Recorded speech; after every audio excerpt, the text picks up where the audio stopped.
Hello, and welcome to Conway Conversations, a webinar on all things real estate. I am your host, Carol Bulman, and I am the CEO and broker owner of Jack Conway. We have a really great topic for you this evening. In fact, a very important topic with a lot of information around it. The topic tonight is selling your home. We'll be discussing how to prepare your home, how to put it in the best possible light, obviously how to get the best possible price for your home, how to navigate the process, and who to surround yourself with to have a smooth and successful closing. So I have four wonderful expert guests with me this evening, and I'd like to welcome them all now. Starting with Julie Johnson. Julie is a broker associate with our very mighty Jack Conway Wareham office. Julie is consistently a top salesperson in the South Coast area of Massachusetts, including Onset, Wareham, Plymouth, Bourne, and beyond. Julie, we look forward to hearing your insight on this topic. Welcome. Thank you. Thank you for having me. I'm really excited to be here and talk about one of my favorite topics. Absolutely, which you spent a lot of time working on, so thank you. Perfect person to be here. So our next guest is Peter Ottowitz. Peter is the owner and certified master inspector at Hawkeye Home Inspection. The Hawkeye Companies was established in 2003, serving the real estate community by providing home inspections, environmental testing, energy audits, and senior safety audits, Peter, which I didn't realize that you did. Very interesting. Peter's company serves all of eastern and southern, eastern Massachusetts, southern New Hampshire, and eastern Connecticut. Welcome, Peter. Thank you for the invitation. I look forward to the meeting. Great. Thank you very much. I know you helped many of our home buyers and sellers for many, many years, so thank you for that. So to help us put our home in the best possible light, please welcome Kelly Waterfield. Kelly is the director of Conway Staging and Branding, and Kelly has expertly staged many, many, many Conway properties with her amazing sense of style and also space. Kelly will provide us some simple but very important tips about how to get the most value for your home. Welcome, Kelly. Thanks. It's great to be here. I'm hoping to leave you guys with just a few little tips this evening. Great. I know you will. I've seen a lot of results of your beautiful work. So thanks, Kelly. And finally, I welcome Kevin Richardson. Kevin is the CEO. Sorry, I almost forgot there for a minute. The CEO and president of Conway Financial Services, the mortgage arm of Jack Conway. Kevin has joined me on the Conway Conversations many times. In fact, I think every time, because financing plays a role in every transaction, even on the seller side. Tonight, Kevin's going to be talking about specific things that a seller can think about to help entice the right buyer to your property. Kevin, welcome again to Conway Conversations. Thanks, Carol. I'm grateful for the opportunity to be here again. I look forward to this conversation. Great. Thank you. All right. So as I mentioned, this is a really big topic and there's a lot involved. So we're going to jump right in. And I'm going to start with the foundation, a little play on words there, the foundation of our topic of home sellers with Julie. So Julie, could you provide our listeners with what needs to happen to prepare their home for sale? I would say the very first thing is hiring an agent, which is very important. And there's, you might have a friend of a friend or even a relative, but that might not be the best fit. So I recommend interviewing some people, checking references, and make sure you have an experienced person that's going to lead you through. And then you get to the home, and your agent should be able to walk through with you and tell you what to do or what not to do. Decluttering, depersonalize the space, fixing anything that might need repair, things that will stand out to a buyer that maybe you don't notice anymore. Particularly smells for me is a big thing. I'm sensitive to mildew in a basement. Sometimes people put even the good smells in with the plugins, and there's just too many of them, so it becomes overwhelming.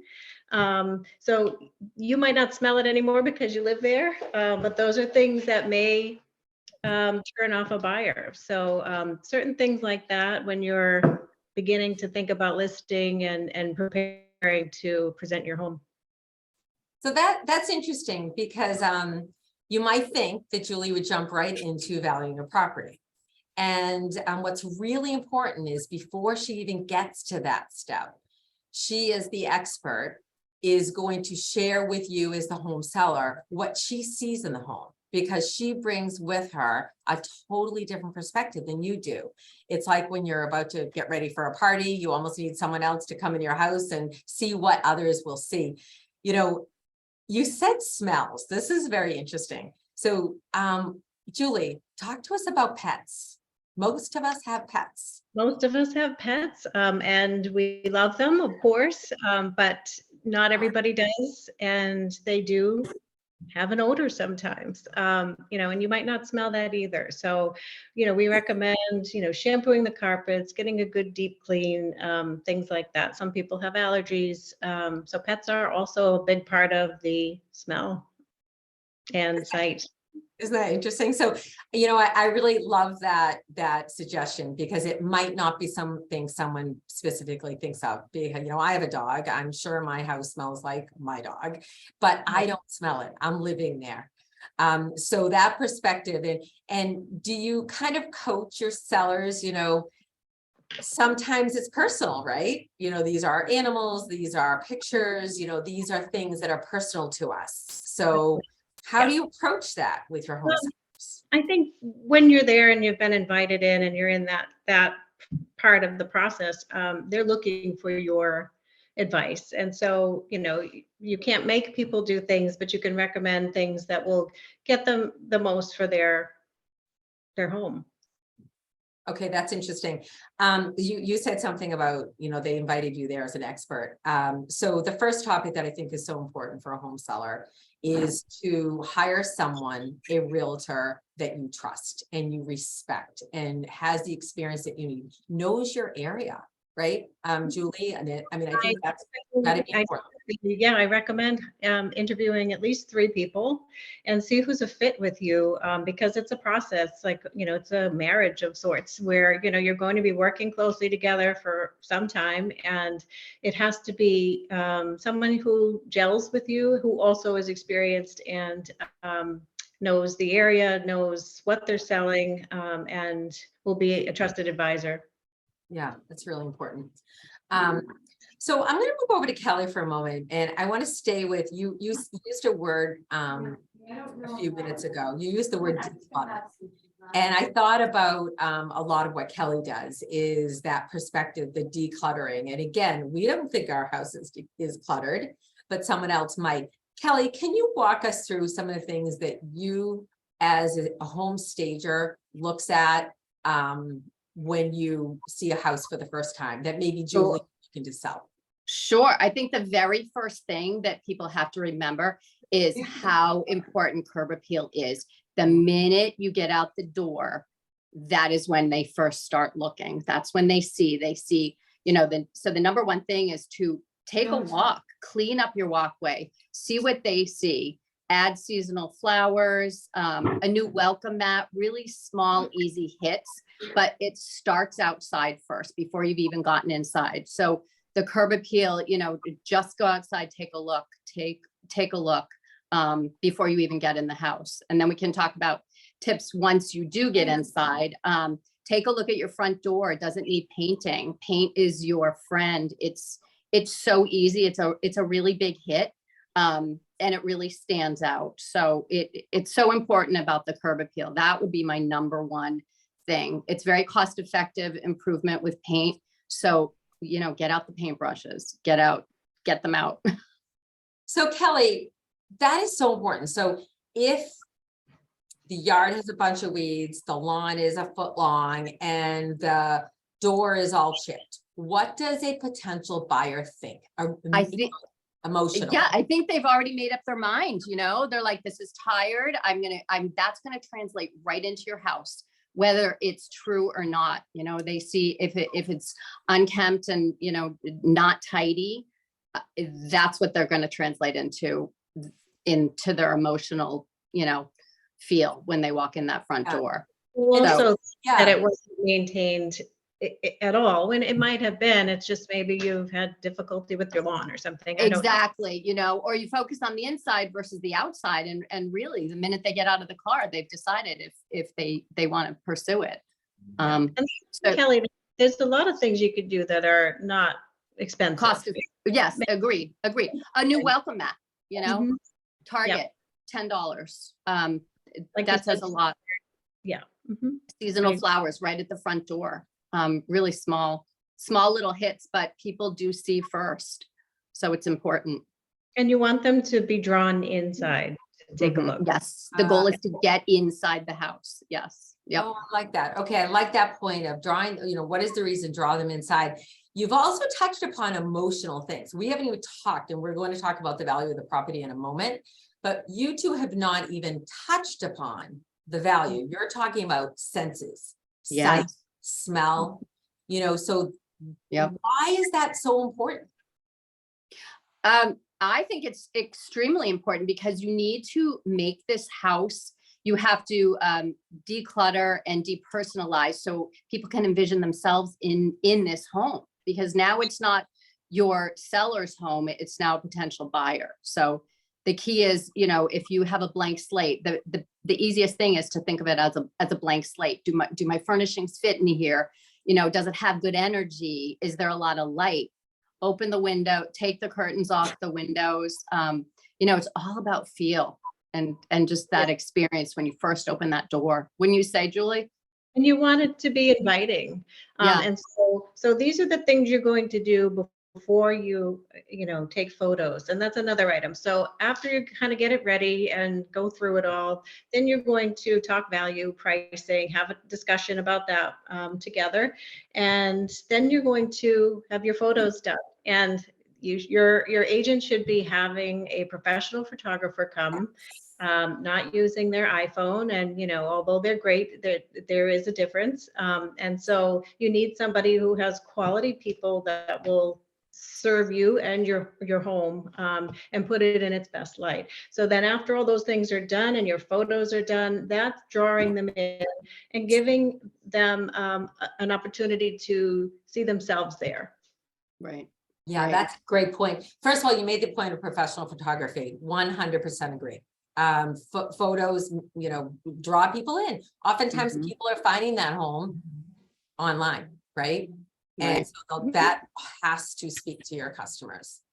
And So- so once we get them there, we want them to stay, so the Yes. photo will get them there. And then inside, you can't smell a photo, but if it's offensive and too many plugins and it's, too much fruity smell or dog or something, they're not going to want to stay. That's really good. So, all right. So Kelly, going back to you, the person, there's a beautifully fresh coat of paint on that blue door, and Julie's customer walks in to the home seller's home. What do you want them to see or not see? What I want them to see is a clean kitchen. I mean, it doesn't cost money to use a sponge and Windex and clean it, just have that thing sparkle. Put your small appliances away. We spoke about dogs and we spoke about the potential smells. Take the beds out, take the toys out, just put them in a closet, put them in just put them away for now. That's pretty much it. I want to see clean. I want to see nothing on the counters in the bathrooms, maybe a small plant if needed. Highlight your home strengths at this point.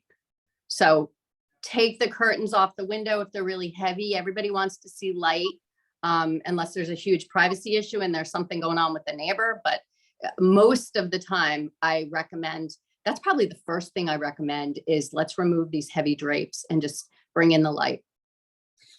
You hear this, it seems a very common thing that you hear is people, you hear this on TV all the time. It seems like removing all the photos, family photos. Yeah. Do you two have an opinion on that? I suggest to depersonalize, yes, because Yeah. I've seen a lot of instances where people come in and they are looking to see whose house this is and if they know them, and then they're not really looking at Oh. them itself. So they're going oh, I know this person, or, you know, who is this? Or I went to that mountain they're climbing, or, you know, whatever it is, but it takes away from what they're there for. So it distracts them. I Yeah. think so. Yeah, Okay, that makes sense. yeah, I think so too. Yeah, the artwork, the kids' artwork, the little knickknacks that you love, you know, keep your mantle clean, take everything out. So they're just focusing on the home and the good bones that it's providing, you know? Yep, I agree. All right, great. Sellers, already lots of great tips here. This is fabulous. So Julie, I'm going to come back to you for a moment and talk about how to value a home. So we talked about some of the tips and the things that a seller can do to prepare their home that don't cost a lot of money. It's more perspective, you know, maybe get someone else in the house to take a peek at that. But now the expert advice, how do you value a home for a seller? So I go in and I take a look, and I always take a look in person. I don't do, you know, just give me an address and I'll do a price for you. I always go and look because, you know, you don't know what people have done, what improvements or not, just by looking up their address. You know, there are programs like Zillow, and those are algorithms, and sometimes they're accurate, sometimes they're not. So, you know, that's a big topic too. People are looking on the internet and they're looking at what that says their home is worth, but it might not be exactly. So, you know, that's step one. And then we pull comps, similar properties that have sold or under agreement, that are within the last 6 months. And there are plenty right now to use. And then that's a conversation that we like to have with people is, you know, we could try a certain number, but within a couple of weeks, you're going to know whether that number is realistic or not by the feedback you're getting. So I tend to always avoid overpricing. I don't think that's a good idea. I think, you know, the days on market accruing is just a bad look.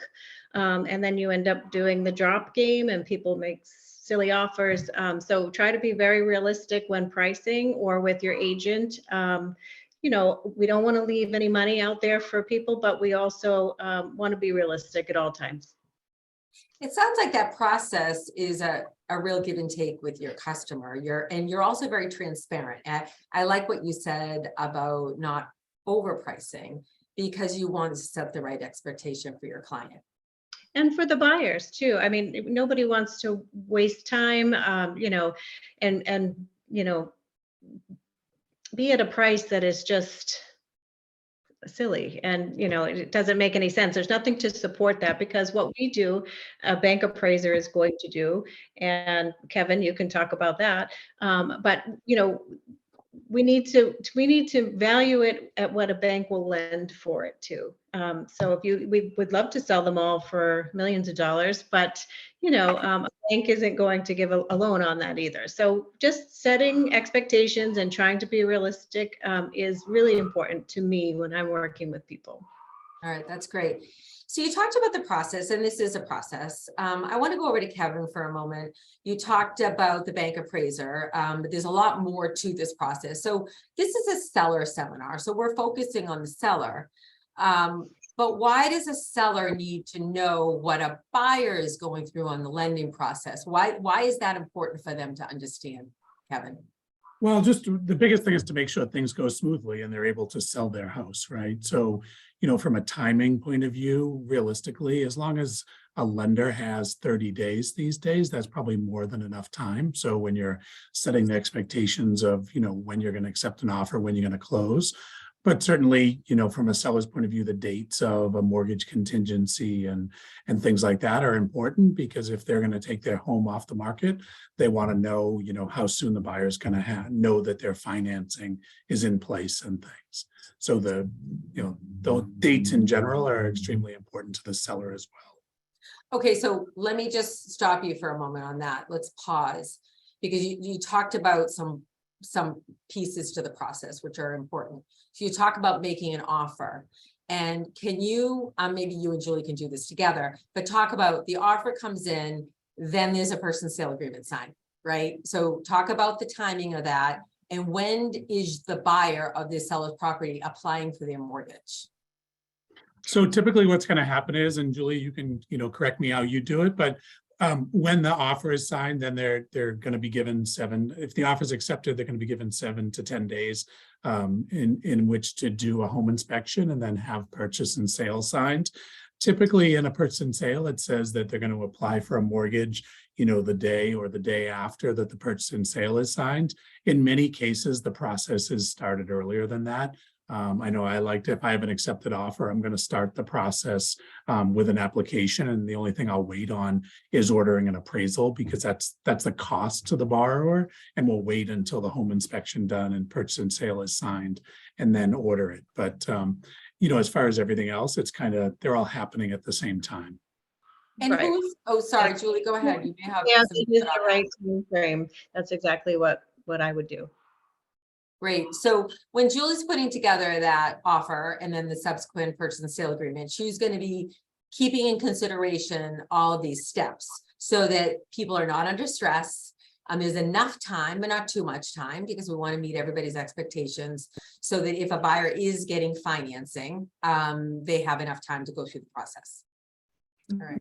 So Kevin, you also talked about the bank appraiser. Tell us about what the bank appraiser's job is, and honestly, who the bank appraiser is working for. Sure. So the bank appraiser is really working for the bank, and their job is to make sure that the property is at least worth the sales price. Many people get confused and say, well, I'm putting 20% down, so the appraisal only has to come in at my loan amount. That's not true, because then the lender is lending 100% of the value. The lender is using the appraisal to determine that value, and they're using the lesser of the two, the sales price or the appraised value. So as long as the appraised value is at least at the sales price, that's what you're looking for, type of thing. So, the appraiser is typically independent. We don't pick the individual appraiser. Lenders now go through like a panel and use a number of appraisers in the area, but I can't call an appraiser and say, here's the sales price, here's what you need to bring it in at. Their job is to find at least 3 comparable sales, ideally in the last no more than 6 months old, within the ideal is within 1 mile of the property. Obviously, in some towns that's not possible, and they can go outside of that and say that there's no other sales within that area. But they're looking for comparable sales as far as the size of the house, the style of the house, the quality, how recently it's sold, and then they're going to bring in the value based on that. Okay, that's really good information. So it is important to know that appraiser is really important in this process. And Julie talked about we don't want to overprice, because we want to make sure that value is solid. So we're having a little bit of feedback. I'm not sure where that's coming from. Sure. Peter, Kevin mentioned the home inspection. So we talked about making the offer, the buyer making the offer to the seller, seller accepting that offer. Several days later, as Kevin said, the purchase and sale agreement is written. Tell us about where the home inspection fits in this process, and why, and who is the home inspection for, who's the customer there, and why it's so important. It's important because a lot of things could have changed since the home was built, and typically the home inspection is done at the request of the buyer. However, quite often we find that it's an advantage to have the seller do a home inspection or a pre-sale inspection, because there are things that have changed over time. For example, you may realize a couple windows don't open, but after a while you forget about it. But even more so, things like the electrical specifications over time have changed a lot. And there are areas in the home where you never typically go, like the crawl space in the attic. And what I see when we're doing home inspection is the element of surprise is sometimes very significant to the seller, because they just don't realize, oh my God, the bathroom has been venting into the attic and now we have mold on the sheathing. So inspections are good for both parties. This perspective is really important, and I hope all the listeners heard that. So we usually think of the home inspector being the buyer's responsibility after they offer, price on the property, it's all accepted. And But what Peter's saying is if a seller were to get a pre-home inspection, that puts them kind of in the driver's seat. You all out there know, Kelly and Julie talked about the things that we smell and that we see. Peter is talking about the things we don't see, and those things are generally not $10 at Target. Those are the high ticket items, the roofs, the attics, mold, electric, those are big, big things. So Peter, give us a little bit. First of all, I completely forgot. Pause for a moment. We're giving out 2 giveaways for anybody that has registered for our event tonight. And everyone's smiling because they knew I was going to forget.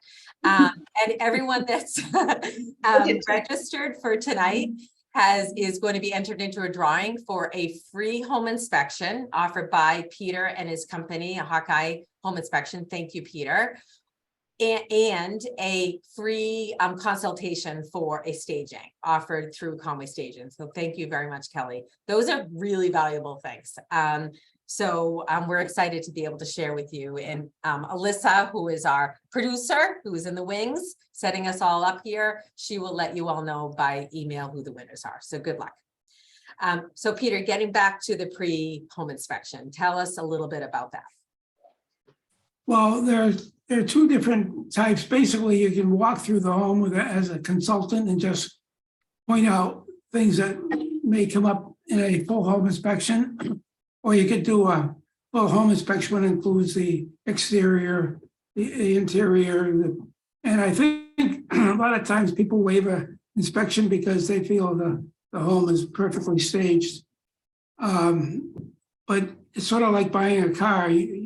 It's one thing to look nice, but if you don't drive the car, you have no idea of its functionality. And the same thing is true with a home, because you need to test the electrical, you need to test the heating system, the important elements of the home. And sometimes buyers are overwhelmed with the beauty of the home, but they don't understand that behind all that is a heartbeat of a heating system and a plumbing system that are truly functional.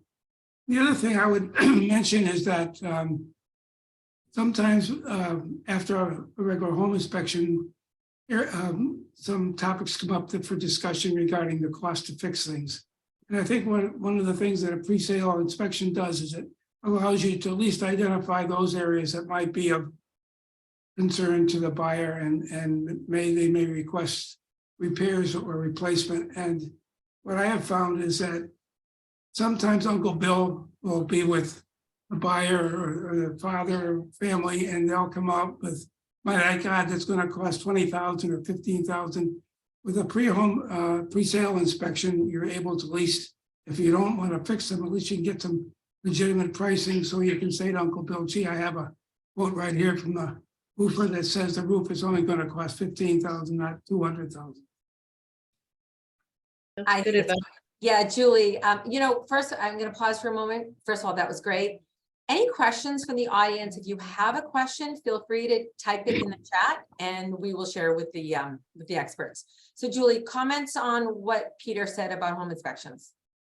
Yeah, I'm always in favor of home inspections, and there was a period of time in the last year and a half where we were seeing people waive those because it was so competitive, and they get caught up in just winning the bid that they would waive all kinds of things, and that was a little unnerving, I think, for them especially, but us too as agents, because who knows? Until you do the inspection, you really don't know the home. You can, like Peter said, you can think but you won't know.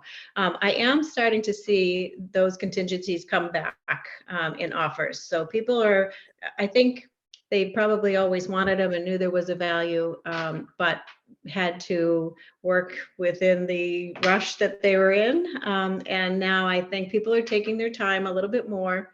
My big joke is it's now 45 days on market, not 45 minutes.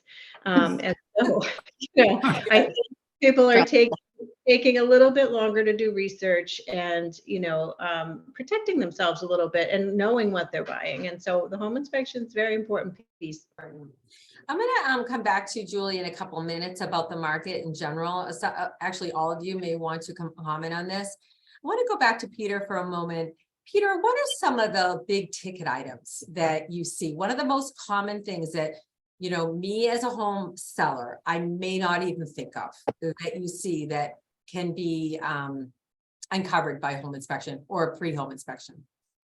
I think the biggest items are the changes in the electrical codes over time. And so a lot of homes are no longer compliant with current regulations. Home inspections do not include code inspections, but there is a kind of change in the electrical requirements over the last few years. The biggest surprise I've seen is in the attic, where people typically don't go, and of all the different words you can use, the one that seems to be the most scary is the M word or mold word. And quite often it's so overemphasized because it can easily be resolved, easily be cleaned up. And I would say leaking roofs, holes in the attic, crawl spaces with certain kinds of critters and dysfunctional plumbing are probably the biggest. So animals that we don't love. Okay. Yeah. We want to get rid of them too. They I probably have a quick smell- question. Peter, does that include chimneys? Your home inspection, do you look, or is that separate No, we look at the chimney, the exterior, inside? if we're on the roof, we look at the flue, and if we're in the house that has a fireplace, we'll look up the fireplace and check that out. You said critter, so I just immediately thought chimney and it was scary. Yeah, that's a good, yeah, you don't want them crawling on the Mm-mm. And Peter, what about radon? I know you must test for radon. Do you find that that's, hit or miss, or is that a very common thing that you're finding? Because where I am in my area, it's sort of hit or miss. It's very random. You can have it in the person next door. It may not be in that home. Having said that, just think if the basement's going to be finished, then it probably should be tested. And typically, if the radon is above, say, 4 picocuries in the basement, by the time it gets to the first level, it's diminished 50%. But it's often a negotiating element, and I probably know better than I, but my sense is that if it's identified during an inspection, then the seller is typically asked to install a system because it's a safety issue, and those systems probably run anywhere from $1,200 to $1,500. But one of the things that surprised me with homes that have wells is that you can have radon in air but not in water, and vice versa. My thought always was that just because there's no radon in air, there wouldn't be any radon in water, and that's not the case. But it's certainly something that can be checked, and I think should be checked, especially if it's going to be a basement that's going to be utilized as a game room or a bedroom. That was really interesting. First of all, Yeah. I was not aware of that. Peter, explain to our listeners what the problem is with radon. Why do you not want radon in your home at a certain level, and where does it come from? Well, it's a radioactive material in the ground, and it's the second leading cause of lung cancer after smoking.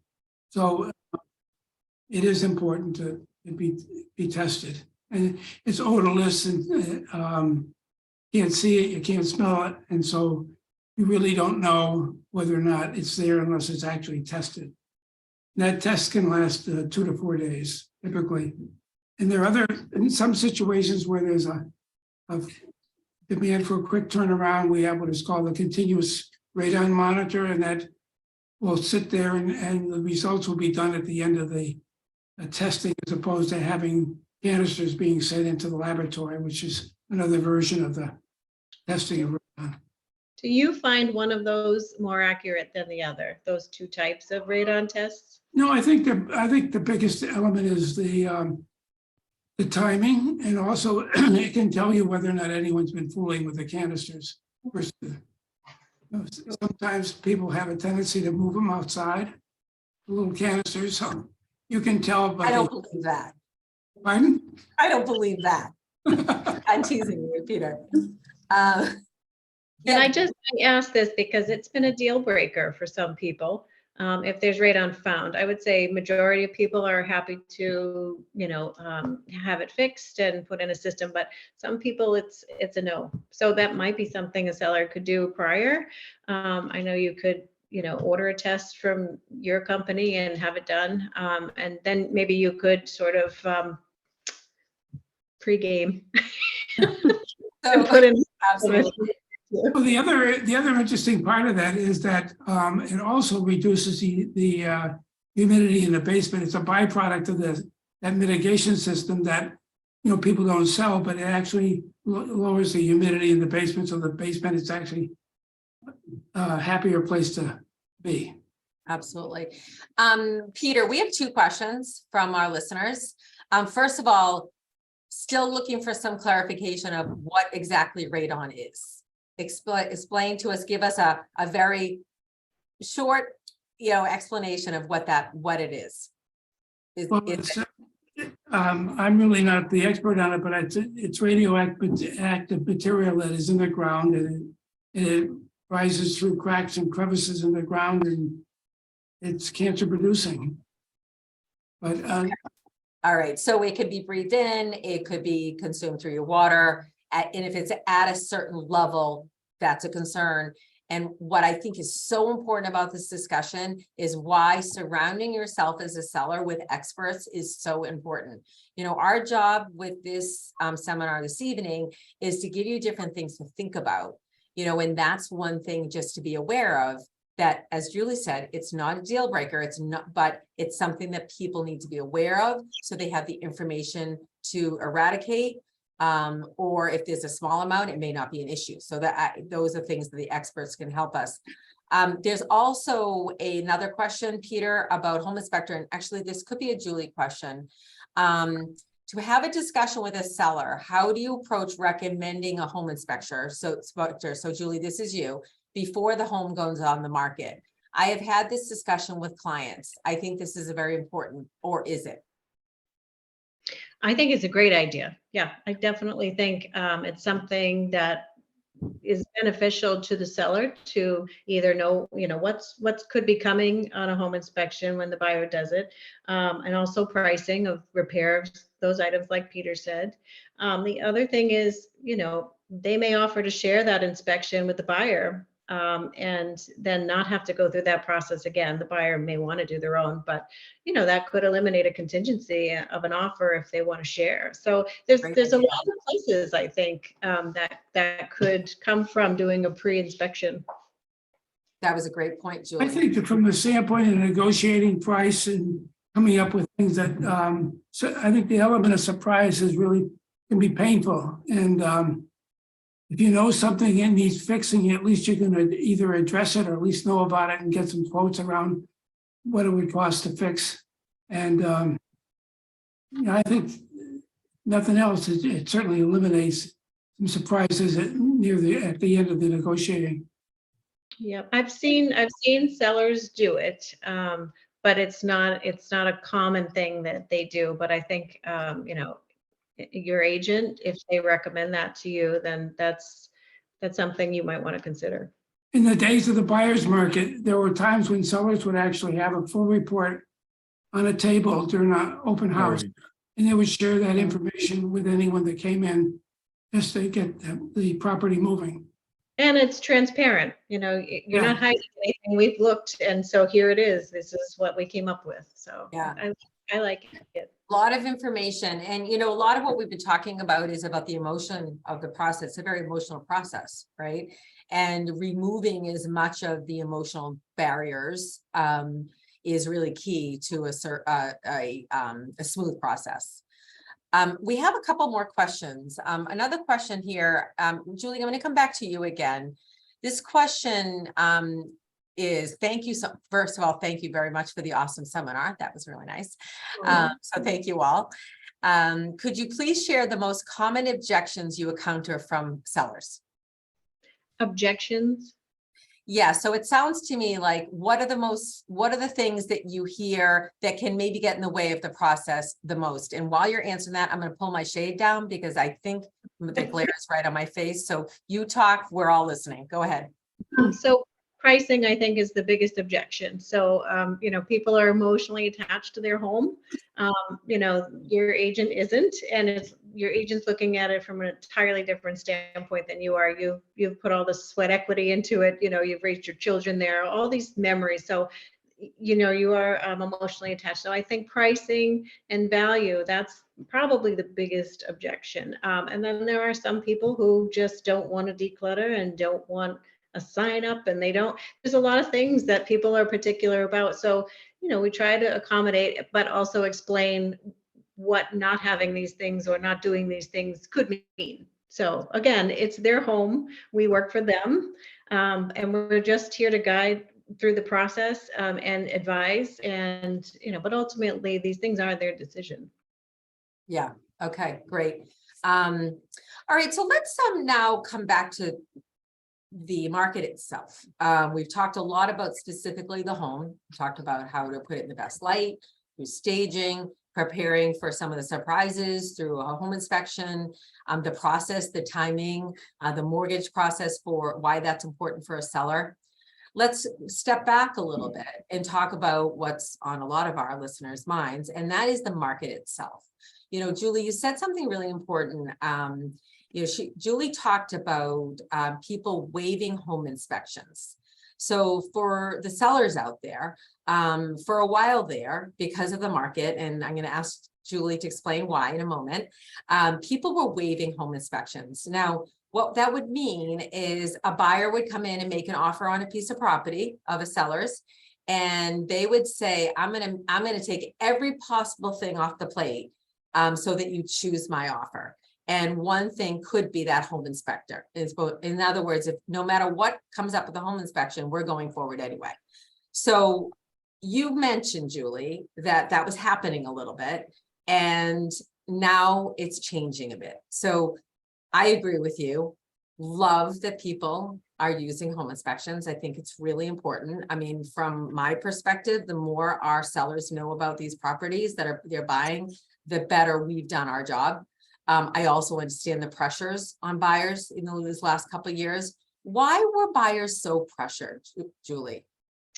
Because, there were so many people competing for that one property at once. And so then, they're asking what wine the seller likes to drink, or, there's all kinds of crazy things that were happening, and offering way over asking and throwing out, any contingency that could have been. And so, it was really wild. And I don't think anybody felt good about it, because although it was quick and things were moving rapidly, that's a huge financial investment.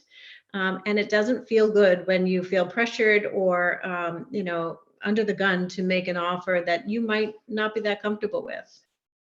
Julie, there's a question from the audience asking, is it definitely a red flag if a seller doesn't accept an offer with a home inspection contingency? That's an interesting way to look at it.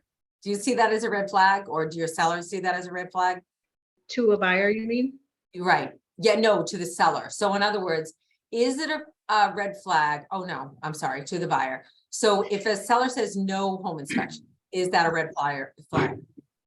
Well, I think yes, in some instances, unless there's another offer that waives it. And so, of course you take the one that would waive it, because then you're not going to have to deal with any issues later on. There's just sort of as is, and that's it. I've also seen where people will do an inspection for information only. And so they just want to know, or up to an aggregate amount of $10,000, they won't ask for any repairs or something like that. So there's all sort of different ways that people can present the home inspection. And I think the seller has to decide, what feels right for them. Okay. All right. That makes sense. Can I interrupt for a second? Yeah. Because the other day, in the old days, it was that if a buyer was interested in the home, they would write a note to the seller and say how much they love the home. And the other day I asked this couple how they got the home, and they said that when they were walking through the open house, they saw this little heart on the wall, And it said Jack and Sandy, and they thought, oh my gosh, we'll write a letter to them, which they did. And when I talked to them, I said, how did you get the house? They said, they just loved the letter. And I said, how come? He said, with Jack and Sandy were their 2 dogs. You just never know, do you? No, you know. Interesting. That's a whole nother topic, those love letters, which they've been nicknamed. We've got, if we have time, we might come back to that because that's kind of an interesting topic. But what I would like to do, Julie, let's talk a little bit about the market, what you're seeing for prices, and the balance, if there is any, between buyers and sellers. And then we're going to move over to Kevin to talk a little bit of financial opportunities. Sure. So I think the market is leveling out, absolutely, from where it was. And it's still, I think certain price points are still, I'm seeing intensely busy, or, lines out the door. And then I think higher price points are taking a little longer. And I think that has to do partly with the interest rates. And Kevin will probably touch on that some more. But absolutely, I think we've stopped pushing up on pricing. I think it's leveling, and it's I wouldn't say we're chasing the market down, because it's not going down, but it's definitely not pushing up anymore. Yeah, I was reading an article, Julie, today, that in our area, it seems that prices are kind of flattening out. In some cases, leveling down a smidge, and others up. Other parts of the country, though, are actually experiencing some drops. So we're starting to see a shift. I don't think that's necessarily a bad thing, because I would like to see our buyers have a little bit more opportunity. The balance is so skewed at this point. Do you agree with that? I do. Yeah. I think. And I think when rates were very low, they had more buying power, but there gets to be a limit of the pricing versus rates. And, I think leveling out is a good thing for all once it finishes. And still, it's historically short time, even at 45 days, not 45 minutes. It's still short historically. It used to take 6 months to sell a home sometimes. So, it's still quicker than normal. It's just not last year's pace. Yeah, I think Julie's point is really important, because the word slowing, I like that you said leveling, because this is not a slow market. There is a ton of opportunity. If a buyer wants a house, they're going to find a house. Sellers have huge opportunity right now, because even though that values starting to level out, the values are, gosh, yeah, they're so high. So lots of opportunity for sellers, really good time to sell. But there is a little bit of a leveling, and I think that's good. And but we've got a ways to go before it's completely even. So there's still a ton of opportunity for sellers. A lot of sellers that have a lot of equity in their home right now too, that maybe they don't know about. So I think it's interesting to see it changing. Yeah, it is. Yeah, it's good. So you talked about interest rates. Kevin, we had talked a little bit about some of the financial opportunities to help move properties, but I would love you to talk a little bit about interest rates. Obviously, interest rates are on people's minds. Where are they going? Again, relatively speaking, I mean, I bought my first home in 1984, and I think my rate was 18%. So relatively speaking, rates are very low. So talk to us about what they're doing. What are you envisioning? They are, for sure. The good news is that rates are trending back downward.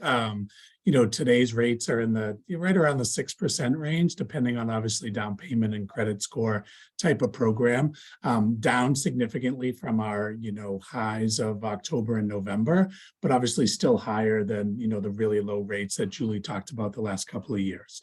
So most expectations are that rates are going to come lower over the, throughout the rest of the year. But that being said, for people that, were looking over the last couple of years and now faced their buying power has been diminished a good amount with rates being higher. So, a couple of things that we do, and one of the things that I was going to talk about a little bit is the idea of what's called a buy down. A buy down is really if it's a seller paid buy down, it's where a seller offers a concession that's going to reduce the borrower's interest rate. It's typically for 1 year, sometimes for 2 years. So just a general, what that means is if rates are at 6% today, borrower would lock in a 30-year loan. If the seller agreed to pay a 1-year buy down, instead of paying 6% in that first year, they're going to pay at 5%, so 1% lower. To give you an idea, if you had a $400,000 loan, the difference between 6 and 5% is about $250 a month. So that $250 a month times 12 would come out to $3,000.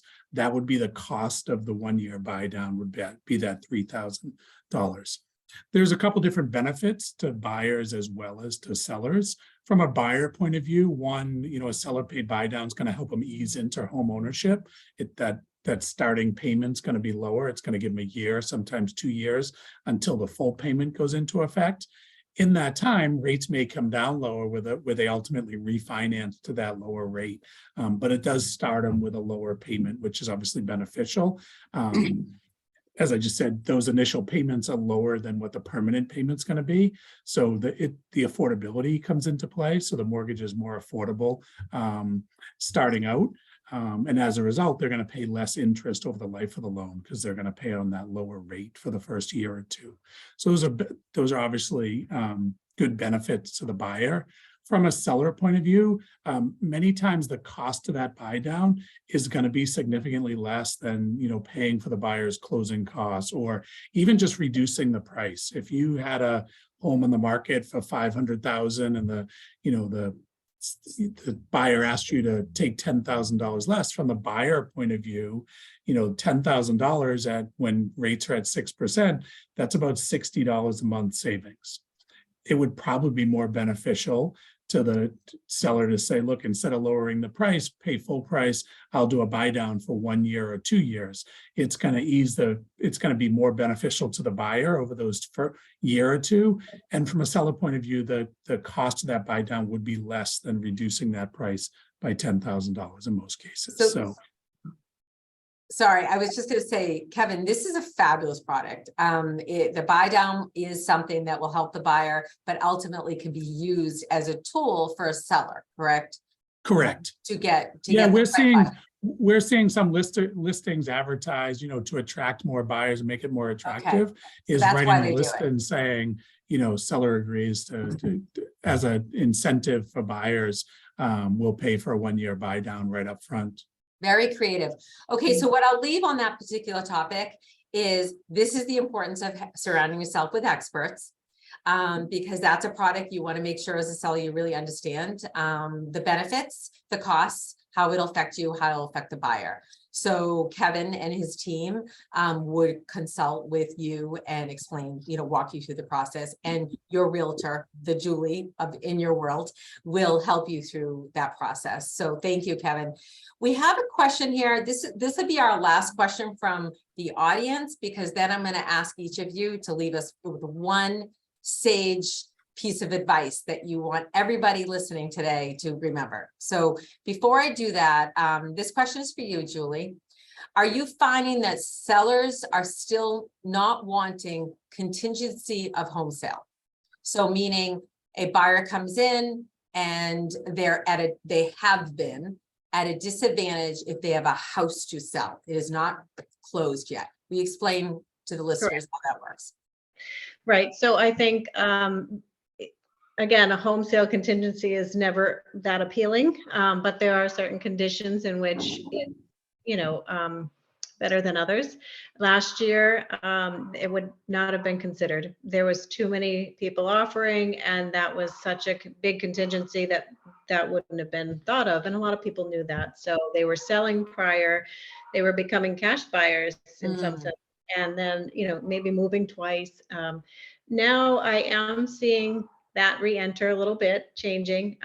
However, the home has to be on the market at minimum and under contract, would be ideal. So when you have an offer with that, your agent should speak with you and tell you what the ramifications are of that. And, you need to do a little more research about that home that's under contract. And then is that home buyer under contract, because it can be a domino effect. And so, you want to see their contract, and you have to look a little further into it before you can accept that.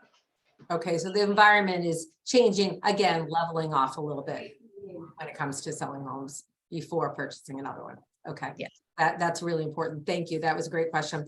All right, so I'm going to start with Kelly. Kelly, give us one tip that if everyone listening never listened to a word of what you said this evening, which I know that's not true, what do you want them to remember? Okay, so after the decluttering and depersonalization and the curb appeal, I would say when you think your house is ready for its first open house or when it's going to go live, get out your phone, take pictures of it.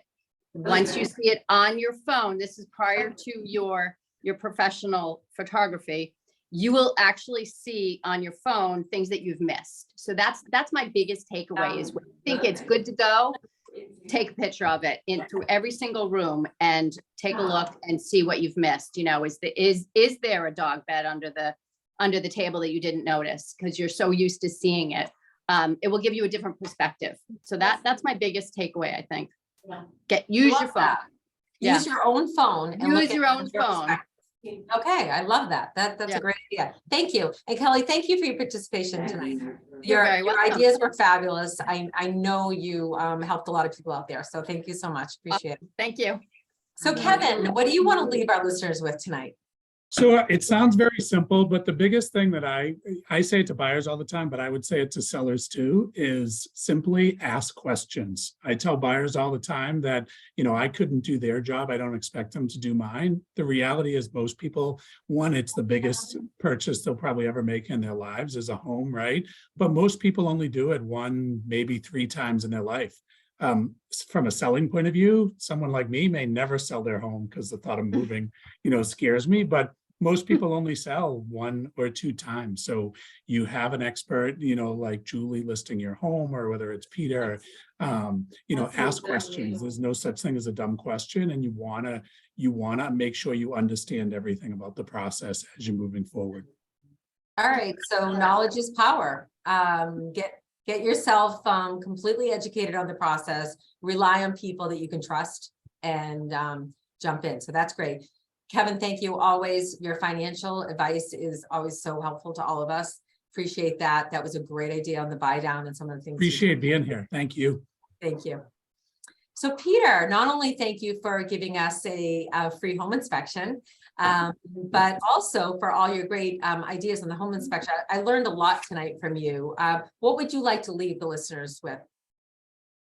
My suggestion would be get a very good flashlight and then go to places in the home you've never been to for eons, and you'd be surprised what you might find. Oh gosh, what might you find? Scary. For better or worse. Sounds scary. You might find some little person, a little animal with 2 looking out at you, or you might find some mold, or you might find, wiring that was done by Uncle Tom back in the dark ages. But I would just say, look around the home in the areas that you normally don't visit, and you might be surprised what you will find. You might find the source of that smell then that Julie talks about. That's right.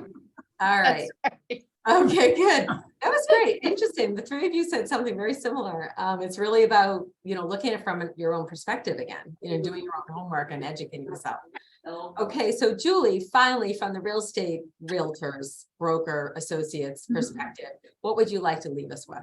I think the biggest piece of advice is to do your research and find an experienced realtor who can help you and advise you and point you in the right direction. It's super important to interview them. It's very important to check references, see their experience, see their past sales. It's all available. And, find someone you're comfortable with, because it is a process that you're doing together, and that person should be able to guide you through it.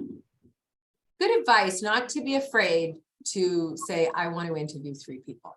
I mean, this is that important that they choose the right person. That important, and everybody knows a realtor. There's a lot of us, but just somebody who has a license doesn't mean that they have the experience that you might need for your home. Excellent. That was a great suggestion. Julie, thank you very much for your expert advice and ideas and insight on the process. The four of you were absolutely fabulous. I learned so much from all four of you, Kelly, Kevin, Julie, and Peter. Alyssa, as our producer, thank you so much for all that you do. Kelly, thank you very much for that, the staging. Tell us what that is, first of all. What is The it? consultation. It's Yes. a consultation that I'll go into your house live, and we'll start at the curb, and we'll work our way in, and I'll give you some tips, and we'll go from there. Excellent. Love that. Thank you all. Thank you, everybody that signed on. And if you have any questions at all about anything real estate, we're all here to help you. And we wish you all the best in selling your home. Have a great evening. Thank Thank you. Have a great night. Thank you. Bye-bye.